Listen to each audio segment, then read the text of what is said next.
आज की मुरली है 30 तारीख की। मीठे बच्चे, पवित्र रहने की कसम लेना ही सच्चा रक्षाबंधन है। बाप कल्प में एक ही बार यह राखी तुम बच्चों को बांधते हैं। पवित्रता की प्रतिज्ञा करने वालों को भी योग में रहने का इशारा क्यों मिलता है? क्योंकि योग की शक्ति से ही वायुमंडल को शांत बना सकते हो। सारी दुनिया को शांति का वर्षा देने का उपाय ही योग है। तुम बाप को याद करते हो विश्व में शांति फैलाने के लिए। जितना बाप को याद करेंगे उतना माया का असर नहीं होगा। बाप का यही फरमान है, बच्चे अशरीरी भव। बाबा सार में कहते हैं कि सच्चा रक्षाबंधन तो जब से पवित्रता शुरू है वही है। और बाबा कहते हैं कि पवित्रता करने वाले योग में भी रहना चाहिए, जिससे कि वायुमंडल शांत बने, जिससे कि माया और का असर हम पर ना हो और विश्व में शांति फैलाने के लिए।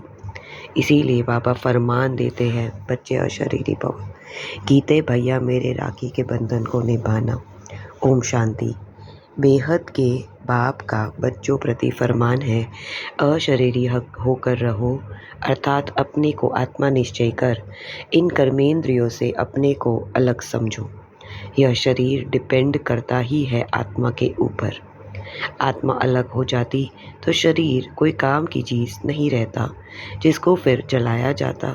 जब आत्मा निकल जाती तो जैसे मुर्दा किचड़ा हो जाता। किचड़ा होता है तो कहते हैं इस किचड़े को जला दो। आत्मा बिगर यह शरीर काम का नहीं। तो अहम आत्मा इमॉर्टल, यह शरीर जो पाठ बजाने मिलता है यह विनाशी।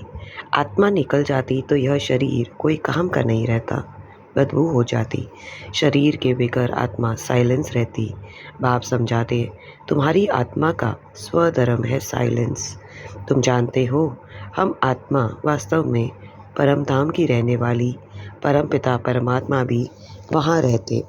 जब कोई दुख होता तो बाप को याद करते, मुझे इस दुख से छुड़ाओ। आत्मा ही दुख सुख में आती। बहुत सन्यासी आदि है जो कहते आत्मा निर्लेप, परंतु नहीं, आत्मा में ही खाद पड़ती। बच्चे, सोने में सिल्वर पड़ती तो सोना 24 से 22 कैरेट बन जाता। सच्चे सोने में खाद डाल देते तो जेवर मुलम्मे का हो जाता। आत्मा ही मुख्य है, आत्माओं का बाप है परम पिता परमात्मा। वही आकर इस समय बच्चों को कहते, अब शरीर का भान छोड़ दो। मैं आत्मा हूँ, बाप के पास आता हूँ, जाता हूँ। हम हैं पांडव। पांडव का प्लान यह है, पहले यादव यूरोपवासी, फिर कौरव और यह है पांडव। बरोबर महाभारी लड़ाई लगी और फिर जय जयकार हो गया। यह राजयोग है ही नई दुनिया स्वर्ग के लिए। पांडवों की जय जयकार हुई और सब खलास हो गए। जय जयकार होती ही है सतयुग में। तो बाबा ने पहले फरमान की बात करी कि हमें अपने को इन कर्मेंद्रियों से अलग आत्मा निश्चय करना है, यह हमारा होमवर्क। फिर बाबा ने कहा कि जैसे आत्मा इस शरीर से निकल जाए तो एक बदबूदार शरीर को कोई नहीं रखता, बल्कि इसको जला देते हैं और आत्मा साइलेंस में रहती है और बाप को भी वही याद करती है, क्योंकि सुख और दुख उसी को फील होता है। लेकिन अभी हम कैसे, जैसे कि हमारे अंदर खाद पड़ गई हो, और इसी वजह से बाबा कहते हैं ये खाद है शरीर का भान, जिसको हमें छोड़ना है, क्योंकि बार बार हम अब इस खाद के वश हो जाते हैं। बाबा नेक्स्ट पैरा में कहते, राखी का त्यौहार भारतवासी मनाते, राखी बांधते अभी सब यह बच्चे राखी एक ही बार बांधते, जो फिर 21 जन्म पवित्र रहे। तो ज़रूर कलयुग अंत में राखी बांधने वाला चाहिए। राखी कौन आकर बांधते हैं, कौन प्रतिज्ञा करते? स्वयं बाप और जो उनके मुख वंशावली ब्राह्मण है। सच्चे सच्चे ब्राह्मण तुम हो, ब्राह्मण ही राखी बांधते। बहन भाई को बांधते, यह है झूठी बनावट। बुजुर्ग लोग जानते हैं, आगे ब्राह्मण ही आकर धागे को की राखी बांधते थे। वह कोई ऐसे नहीं कहते कि तुम पवित्र रहना, पवित्रता को वह जानते ही नहीं। तो यह राखी उत्सव संगम पर हुआ।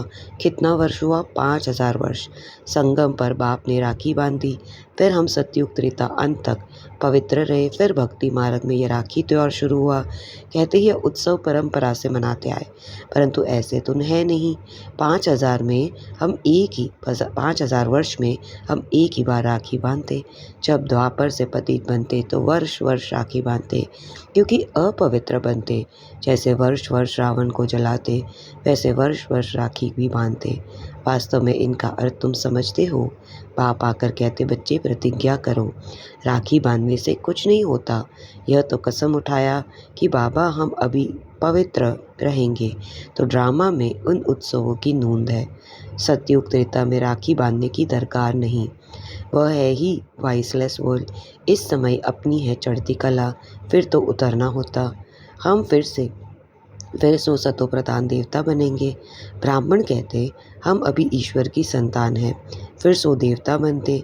बनाने वाला परमपिता परमात्मा मनुष्य से देवता निराकार परमपिता परमात्मा बनाते, मनुष्य नहीं बना सकते। उन्होंने मनुष्य का नाम डाल दिया। श्री कृष्ण को भी द्वापर में ले गए। तुम पतित से पावन कलयुग अंत में बनते हो, फिर सतयुग आना है। अगर द्वापर में आए तो फिर कलयुग का नाम गुम हो जाना चाहिए। यह रॉन्ग बात है। जब रॉन्ग हो तब तो बाप आकर राइट बनाए। अभी सब झूठे हैं, झूठी माया झूठी खाया। बाप आकर बच्चों को सच्चा बनाते। सतयुग त्रेता में कभी झूठ बोलते ही नहीं। यहाँ तो पाप करते, झूठ बोलते रहते। पाप आत्मा को पुण्य आत्मा तो बाप ही बनाएंगे। जैसे दीपमाला पर सारे वर्ष का हिसाब किताब छुपतू करते। तुम्हारा फिर आधा कल जो पापों का खाता वह भस्म होता, और पुण्य का खाता तुम जमा करते। यहाँ ही जमा करने के तब 21 जन्म फल मिलेगा। पाप को याद करने से विकर्म विनाश होंगे। नया कोई पाप नहीं करना चाहिए, पुराना खाता खलास करना है। बाप को बतलाते कि बाबा हमसे यह पाप हुआ, अच्छा आधा माफ़। इस जीवन में भी छोटेपन में पाप किया तो वो बतलाने से आधा दंड कट जाएगा, बाकी आधा के लिए फिर भी मेहनत करनी पड़ेगी। इस जन्म की जीवन कहानी से आगे भी पता पड़ जाता, क्योंकि संस्कार ले जाते ना, फिर उनकी अवस्था का पता पड़ता। यह तो समझते दिन प्रतिदिन नीचे ही गिरते आए। दुनिया तमो प्रधान बनती जाती, पाप बढ़ते जाते। फिर पतित पावन पाकर राखी बांधते, अर्थात प्रतिज्ञा कराते। तुम पवित्र बन जाते। परमपिता अर्थात 5000 वर्ष बाद यह सच्ची सखी राखी बाप से बंधवाते। फिर उसकी रस्म रिवाज आधा कल्प चलती। उसका उत्सव बहुत है, पहले महत्व है। जो राखी बांधते उनका उत्सव है मुख्य। ऊंच से ऊंच उत्सव शिव जयंती, जिसका कोई को पता नहीं कि ये कब आए, क्या आकर किया।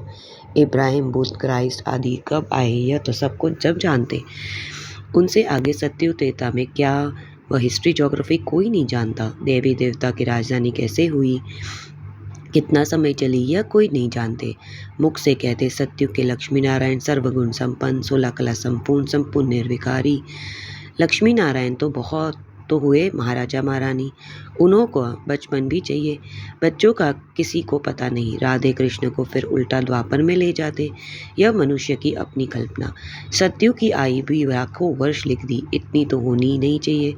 खुद भी कहते 3000 वर्ष बिफोर क्राइस्ट बरोबर देवी देवता का राज्य था, तो फिर सतयुग को इतने वर्ष क्यों देते? सहज बात है ना। परंतु माया पत्थर बुद्धि बना देती, जो बिल्कुल ही भूल जाते हम देवी देवता थे। नंबर 1, जब नारायण बनता तो उनको यह ज्ञान नहीं होता, ज्ञान प्रायलोप हो जाता। बाप कहते अभी तुमको ज्ञान देता मनुष्य से देवता बनाने का। देवता बन गए, फिर क्या सिखलाएंगे, दरकार ही नहीं। तो राखी का उत्सव भी तुम जानते हो, यह सब उत्सव वर्ष वर्ष होते। कुंभ का मेला, सागर नदी का मेला भी बड़ा भारी लगता। सागर और ब्रह्मपुत्र नदी का मेला मशहूर है। सागर तो बाप है, उनसे पहले ये ब्रह्मपुत्र निकली, फिर वृद्धि होती जाती। सागर और ब्रह्मपुत्र का मेला देखने में आता। वहाँ फिर है नदियों का मेला, उसमें भी साफ पानी और मैला पानी दिखाई पड़ता। वहाँ भी हर वर्ष मेला लगता। वर्ष वर्ष जाकर पतित से पावन बनने स्नान करते। अभी तुम संगम पर हो, बरोबर इस समय तुम ज्ञान के सागर में ले। यह है संगम का सुहावना समय, जबकि आत्माओं का परमपिता परमात्मा से मिलन होता। तो ये सेकेंड पैरा में बाबा हमें कहते हैं कि कैसे राखी शुरू हुई। जब कलयुग शुरू हुआ और जब द्वापर से बाबा कहते हैं, और पहले के ज़माने में राखी कौन बांधता था, तो ब्राह्मण बांधते थे। और बाबा कहते हैं अब तो पवित्रता का अर्थ भी कोई नहीं जानता है क्या होता है। यानी बाबा कहते हैं कि राखी का त्यौहार कब से शुरू हुआ, भक्ति मार्ग से। और ये बाबा कहते हैं कि हम जब द्वापर से पतित बने यानी अपवित्र बने, तो बाबा कहते हैं मैं आता हूँ और राखी का प्रतिज्ञा करवाता हूँ, क्योंकि ये है वाइसलेस वर्ल्ड। और वहाँ जो वाइसलेस वर्ल्ड में तो इसकी दरकार नहीं, क्योंकि अपनी तो चढ़ती कला होती है।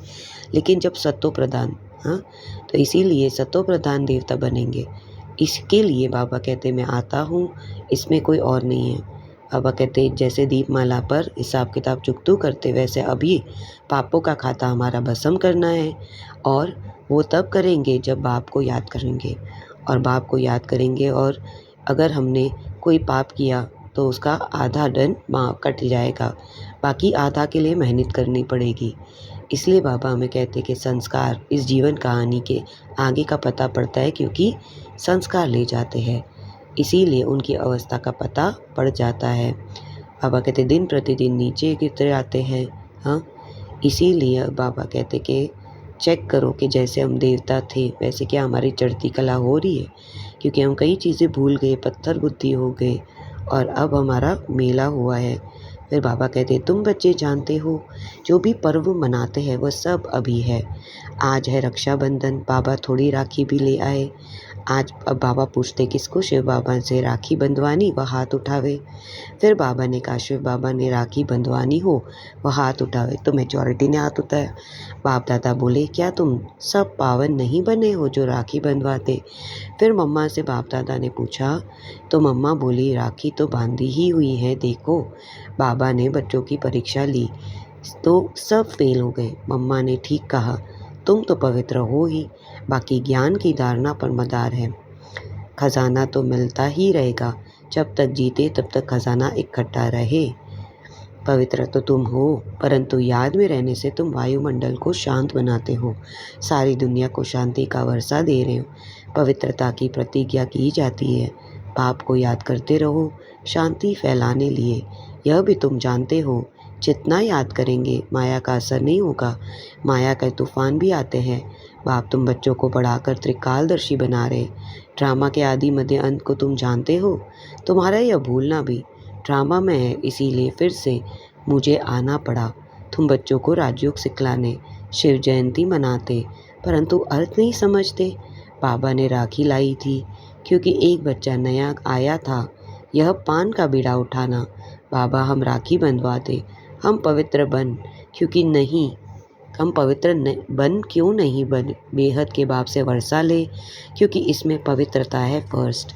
बेहद का बाप कहते आधा कल तुमने विषय गटर में बहुत गोते खाए, यह है कुंभ पाक नर्क, 63 जन्म गाते गोते खाए, अब प्रतिज्ञा करो। बाबा हम भी पवित्र दुनिया में चल सुख का वर्षा लूँगा, परंतु हिम्मत नहीं देखते। यह है ज्ञान मानसरोवर, इसमें ज्ञान स्नान करने से मनुष्य स्वर्ग की परी बन जाते। भारतवासी लक्ष्मी नारायण आदि के मंदिर बनवाते, परंतु उनका तो पता थोड़े ही है वह कब आए, वह हुई अंधश्रद्धा। इसमें बाबा हमें कहते हैं कि हमें जब राखी बंधवाते तो कौन बंधाएगा, क्योंकि क्या हम पवित्र नहीं। तो बाबा कहते हैं कि अभी तो हम पवित्र है हो, और सारा धारणा पे देखो कि चेक करो धारणा पर, हाँ उस पर मदार है कि जितनी पवित्रता होगी तो धारणा चेंज हो जाएगी। और बाबा कहते हैं फिर वायुमंडल को शांत बनाने के लिए योग करते जाओ, और इससे ही बाबा कहते हैं पवित्रता से ही सबसे इम्पोर्टेंट माना गया। इसीलिए बाबा कहते हैं सुख का वर्षा तब मिलेगा। तुम बच्चों को अब बाप के समान मास्टर ज्ञान सागर बनाया। जैसे बैरिस्टर पढ़कर आप समान बनाते, फिर नंबरवार पुरुषार्थ अनुसार पास होते, यह भी पढ़ाई है। एम ऑब्जेक्ट क्लियर लिखा हुआ है। शिव बाबा का है चित्र, परंतु समझते कुछ नहीं। गाते हैं पतित पावन सीताराम। यह है रावण संप्रदाय, इसलिए बाप समझाते अपनी शक्ल देखो। 16 कला संपूर्ण संपूर्ण निर्विकारी, अपने को आत्मा निश्चय करते हो। तुम्हारी आत्मा का बाप कौन, उनको नहीं जानते तो तुम नास्तिक ठहरे। फिर नास्तिक लक्ष्मी को कैसे वरेंगे। तुम जानते हो बरोबर हम बंदर संप्रदाय थे, अब हम श्री नारायण को वरने लायक बनते। बाप कहते मैं तुमको माया रावण के राज्य से लिबरेट करने लाया हूँ। फिर रावण का भूत कभी जलाएंगे ही नहीं। यह समझने की बात है। जितना पुरुषार्थ करेंगे उतना अच्छा वर्षा पाएंगे। बाबा बता सकते हैं तुम इस समय के पुरुषार्थ अनुसार क्या बनेंगे। आजकल मनुष्य की मौत तो बड़ी चीप यानी सस्ती है। वहाँ तो समय पर आयु पूरी हुई, छठ मालूम पड़ेगा, हमको ये चोला छोड़ दूसरा ले आ लेना। नई नई आत्माएं आती तो पहले पहले उन्हों की महिमा होती, फिर कम हो जाती। सतो रजो तमो से हर एक को पास करना पड़ता। बाबा आकर सतो प्रधान बनाते। यह भी वंडर है। इतनी करोड़ आत्माओं को अपना अविनाशी पाठ मिला हुआ है जो कभी विनाश नहीं हो सकता। आत्मा इतनी छोटी सी बिंदी, उनमें सारा अविनाशी पाठ भरा हुआ है। इसको कुदरत कहा जाता। नया कोई इन बातों को समझ ना सके, बड़ी कोई यह बात है। शिव का रूप तो यह दिखाते, अगर हम इनका रूप बतला दें तो कहेंगे इनकी तो दुनिया में सारी बातें। नई दुनिया के लिए नई बातें अब तुम सुनते हो, फिर कल बाद भी तुमको ही आकर सुनेंगे। तो पतित पावन बाप ने प्रतिज्ञा कराई, जिन्होंने यह प्रतिज्ञा की वह वही स्वर के मालिक बन। इसीलिए यह त्योहार मनाया जाता। सच्चे सच्चे ब्राह्मण तुम हो, सरस्वती ब्राह्मणी ऊंच गाई जाती। तो इसलिए बाबा हमें कहते सच्चे ब्राह्मण हम हैं, क्योंकि हमें हमारा मदार सारा पुरुषार्थ पर है। नहीं तो जिसने इस बात को निश्चय करते ही नहीं है कि मैं आत्मा हूँ, मेरा बाप ये है, तो बाबा कहते हैं वो नास्तिक है। और बाबा कहते हैं मैं तो तुम्हें रावण से लिबरेट करता हूँ। तो चेक करो कि अपने पुरुषार्थ में हमारा बाबा की याद से, हमारी आत्मिक स्मृति से हम कितना इसको बदल सके। अच्छा, मीठे मीठे सिखिलते बच्चों प्रति माता पिता बाप दादा का याद प्यार गुड मॉर्निंग। रूहानी बाप की रूहानी बच्चों को नमस्ते। धारणा है पुराने विक्रमों का खाता खलास कर पुण्य का खाता जमा करना, याद में रह शांति का वायुमंडल पवरना, पवित्रता की प्रतिज्ञा कर पवित्र रहने की सच्ची राखी हर एक को बांधे। वरदान सदा दिल खुश मिठाई खाने और खिलाने वाले सच्चे सेवादारी खुश मिजाज भव। तो जो रोज़ अमृत ले दिल खुश मिठाई खाते, वे स्वयं भी सारे दिन खुश रहते और दूसरों भी खुश होते। यह दिल खुश भी खुराक कैसी भी परिस्थिति को छोटा बना देती, पहाड़ को रूई बना देती। तो सदा ये स्मृति में रखो, हम दिल खुश मिठाई खाने और दूसरे को खिलाने वाले। रोने की परिस्थितियों में मन सदा खुश रहे तब कहेंगे खुश मिजाज। उनके चेहरे से भी सेवा होती, उनकी सूरत ज्ञान की सूरत को प्रत्यक्ष करती। पापा कहते हैं अगर हम सुबह से ही खुश रहने का पुरुषार्थ करें, है ना, कोई भी परिस्थिति हो, पहाड़ को रूई बना देती है जब हम खुश रहते हैं। सिर्फ स्मृति में रखना है ना हमें कि मन सदा खुश रहेंगे, यानी कोई भी परिस्थिति चाहे वो रोने की हो लेकिन चेहरे से सेवा होती रहे, तभी बाबा कहेंगे कि ये ज्ञान की सीरत दिखाई देती है। स्लोगन जिसके हर संकल्प से अनेकों को श्रेष्ठ जीवन बनाने की प्रेरणा प्राप्त हो, वही पुण्यात्माएं, यानी इन्फ्लुएंसिंग थ्रू आवर थॉट्स, है ना। अपने थॉट्स को ऐसा श्रेष्ठ बनाओ कि अपना श्रेष्ठ जीवन बनाने के लिए अनेक आत्मा प्रेरित हो जाए, वही पुण्यात्मा है। ओम शांति।